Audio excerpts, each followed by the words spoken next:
Hello and welcome to all you cricket lovers. This is what I aim to make the house of cricket, where we discuss cricket matches, players, incidents, where we hit the streets, talk about cricket, conduct interviews, host podcasts and do all kind of quality content but on cricket. Today in this video we're going to discuss what can India's squad look like if there are no injuries or all the injured players recovered in time. You're watching Cricket with Priyam. I'm your host and cricket buddy Priyam Ghosh, and here's India's squad for the World Cup without the injuries. Let's go. So BCCI released a media statement giving updates about 5 of their players, namely Jasprit Bumrah, KL Rahul, Shreyas Iyer, Rishabh Pant and Prasidh Krishna. Now what's even more important to note is that the last submission for the World Cup squads is 29th of August. For most of these players or all these players to make it to the squad, they have to recover within the 29th of August in order to play the World Cup in India that starts from 5th of October.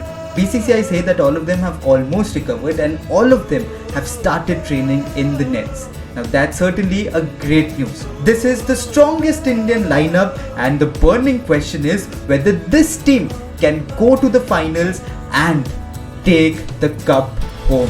The first 3 names basically self-select themselves. Number 1, Rohit Sharma. Obviously he's going to be the captain for Indian cricket team and there's going to be huge pressure, a humongous responsibility because India has not won a single ICC trophy in the last 10 years. Number 2, Shubman Gill, or often referred as the Prince of Indian cricket team. Again, he self-selects himself because of his amazing run not just in the international circuit but as well as the IPL, where he scored 3 centuries. Now that's some record. I personally am a huge fan of his gameplay, strokes and just his composure when he's batting. Number 3, I don't think there are any doubts regarding this name. Of course, it has to be Virat Kohli, the king and arguably one of the best batsmen or cricketers in recent times. Of course, he's not going in as the captain of the squad this time, but obviously he's going to remain one of the most instrumental figures for the campaign, India's campaign in this World Cup, and especially when India would be chasing, that would be one man entire country would be pinning hopes on. The next name, Surya Kumar Yadav. Obviously he's been in tremendous run not just in the IPL but also in international circuit, giving India those amazing knocks in the T20 format. But it's an ODI World Cup. Will Surya Kumar Yadav live up to his T20 form, T20 expectations in the bigger limited overs format? That remains to be seen. That's one area where he has to improve and capitalize on. When India would be 3 down, who's going to come in? Now that's the biggest question. Of course, if KL Rahul is fit, he is my number 5 batsman for sure. Technically sound, can add as a wicketkeeper, great fielder, and also he's got some experience in the international circuit. For a World Cup and for a World Cup that is happening in India, you surely need experience, and that is where KL Rahul becomes all the more important. Another name, if fit, absolutely makes it to the Indian squad for the World Cup, Shreyas Iyer. Again, he's someone that people can depend on, the team can rely on. Is very similar like KL Rahul. He can play both kinds of knock, can be aggressive when the situation would demand so, and also can be dependable if India lose quick wickets. Up next is the wicket keeper spot.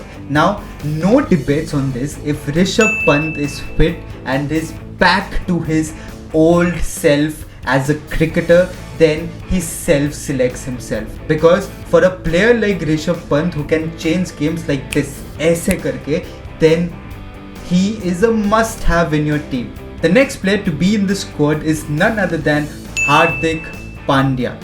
Proven campaigner, and in ICC tournaments especially, he's been absolutely exceptional, not just with the bat but also with the ball. He's become a much more matured cricketer with the captaincy in IPL. He comes in at say a number 6 or a number 7 and he can change the game for you and for the country. He can deliver those 10 overs in a match as a bowler. Now that's a player that you would want to have. So Hardik Pandya going into the World Cup is one of the most crucial and clutch players that we are going to have in the squad. Another all-rounder in the Indian squad that self-selects himself, no questions about it, Ravindra Jadeja, or as some people fondly call him, Sir Ravindra Jadeja. And I mean, why not? Because he's been India's dark horse.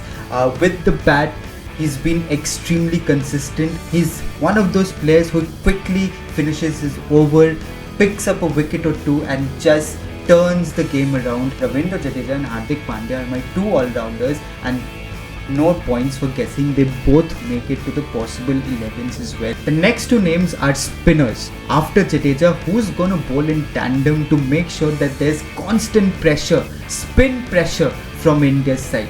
Obviously, one person that has to come up is Yuzvendra Chahal. A very intelligent bowler, genius of a cricketer. He exactly knows what needs to be done, and the most important part of his bowling is he as a spinner knows how to entice the batsman, and is not afraid to keep those or deliver those lofty balls to the batsman. Yes, he may get hit for a few big runs here and there, but he knows that he will eventually end up on the winning side as a bowler, because more often than not he will change the line or length, which will ensure India has a wicket or a breakthrough. The next name, Kuldeep Yadav. Kuldeep and Yuzvendra, they work very well in tandem. Now that's something India would want to have, especially because it's happening in India and Indian surfaces are mostly spin friendly. Kuldeep Yadav as a Chinaman or as a left arm leg spinner also adds uniqueness to your bowling attack. And now we come to the department that India has been absolutely lethal in recent years. The fast bowlers or the fast bowling department. Number one pick has to be Mohammad Siraj. He's been absolutely brilliant over the last few years and has been India's number one bowler, not just in the test but also in the limited overs format. What a transformation that he's had, and what a turnaround has he shown for all us cricket fans. I mean, whenever India needed a wicket, he put his hand up and delivered, and how. Number two, Mohammad Shami. Again, one of India's best bowlers of all time. Yes, I'm going to say all time because I haven't seen a more able wicket-taking bowler in recent years for sure. Whenever India needed a wicket and the captain threw the ball to Mohammad Shami, he delivered. Always. And he's one bowler that cannot go wrong. Yes, there may be matches here and there, one or two, where he might go for runs, but he's always among the wickets. So Mohammad Shami with his wicket taking ability is a must have again in the Indian squad. Next name, if he's fit, nothing like it for India. I'm of course talking about Jasprit Bumrah, one of India's best bowlers, and India is missing him, and I mean there's no doubts about that. Fast, furious, wicket taking ability in the opening few overs, power play, and possibly the best dead bowler of the world. India for sure, but I'm even going to say of the world. Whenever India is in a situation where even say 9 runs are needed of the last 2 overs, you know the match is going to go to the last over if Jasprit Bumrah is the one bowling the penultimate one. That's what his reputation is, and that's what he has done when he was fit. So if he's fit, Jasprit Bumrah is again one of the bowlers to look out for. The last name, the 15th man of the squad. Now there's going to be some debate, and I want you to tell me if this is right or if there's someone else that you would want in the team. For me, it is a contest between either a Arshdeep Singh or a Umran Malik. Of course, Arshdeep Singh, because of his dead bowling ability, also adds variety to the attack as a left-arm bowler, seamer, and again, he's been among the wickets in IPL. He's been expensive this year, but was among the wickets in IPL and is a proven customer in international circuit in the T20 format.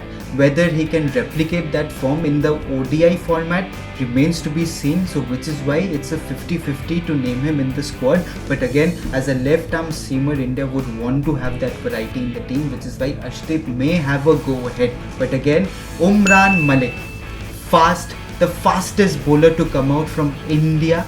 So definitely India would want to have someone like that in the team who can just run through batting orders through sheer pace.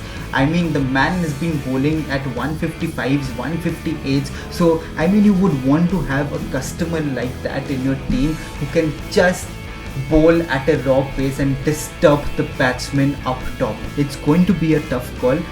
Is it going to be the left arm variety with the dead bowling capability of Arshdeep, or the sheer pace of Umran Malik? So that completes my World Cup squad for India in the 2023 World Cup. How does it look? Well, let's take a look.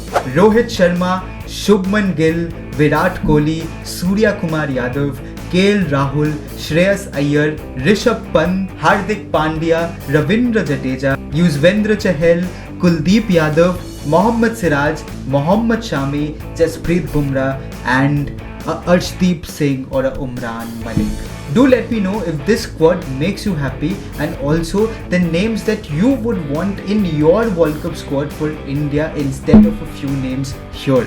I would be more than happy to know what your opinions are, know what you're thinking, because at the end of the day, we all want the same thing. That is the strongest possible Indian lineup to represent our country in the 2023 World Cup that happens in India from October 5th. If you happen to like this video, do press the like button. If you're as passionate about cricket as I am, and if you love cricket, then this channel is for you. Stay tuned for future videos and subscribe if you want to.